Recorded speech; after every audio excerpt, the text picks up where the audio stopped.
చలపతిరావు గారు ఏం మా నాన్న సాగుబుద్ధులో ఉన్నాడండి.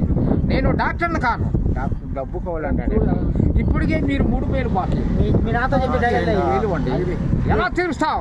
నాకు ఉద్యోగం వచ్చిన సహా తీరుస్తానండి.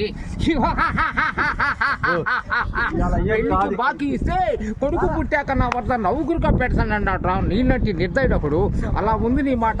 చలపతిరావు గారు, ఇల్లు పడిపోతే మరొక ఇల్లు కట్టుకోవచ్చు, భార్య పోతే మరొక భార్య చేసుకోవచ్చు, పదవి పోతే మరొక పదవి చూసుకోవచ్చు. కానీ నానబోతే నానేవారి ప్రపంచంలో ఎవరున్నారండి?